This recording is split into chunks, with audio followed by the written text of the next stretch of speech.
Why wouldn't Blake Lively sign her contract?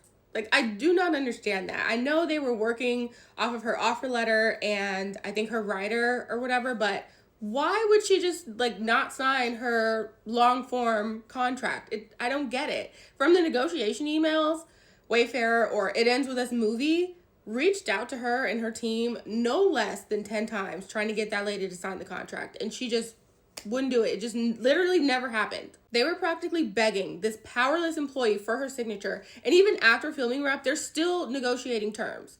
Every email comes back and she's asking for more and more. At one point, she wanted to remove the provision that required an executed agreement. And It Ends With This movie is like, no, we're not doing that. Absolutely not. But for some reason, Blake still put in her response to the MSJ that It Ends With This movie agreed to waive that requirement. They absolutely did not. After like a year of negotiating, Blake tried to add in this random provision to the sexual harassment clause that said if she became aware of any sexual harassment by the company, she would have the right to terminate this agreement but still be paid in full. And I feel like, I don't know Joseph Lanius, but he's the attorney for It Ends With This movie, and I feel like he was flabbergasted because his little note bubble on the side says, this is not acceptable. There could be no instances where there's a right to terminate the agreement or a right to injunctive relief. Hard no. And no, you're not going to look me in my face and tell me this isn't suspicious, because it is.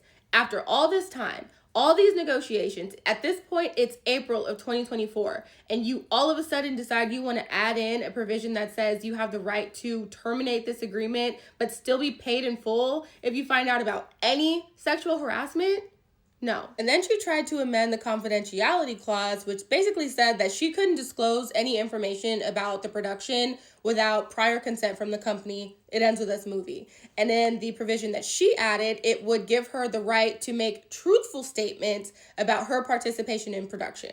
Now, this blew Joseph's mind because his note said, literally, never seen this language before. He said, this is opening a whole can of worms on a debate on what is actually truthful, and the truth is quite often subjective, not objective. That man said, y'all ain't about to my truth this, okay? We don't want to hear your truth. So, no. So they sent the last draft in July of 2024, a month before the film premiered. They had agreed to give her the producer credit, and she still didn't sign it. She still didn't sign it, but she made sure to include in her letter to the PGA that her contract had been revised to reflect the immense work that she did. But she forgot to tell them that while the contract had been revised, she still chose not to sign it. This case is so weird. I don't understand anything Blake did at all. Like, at least with Justin, I can understand how he got from point A to point B. But when it comes to Blake, I don't know if she started at point A or if she's at point B. I don't know any of that. Nothing makes sense.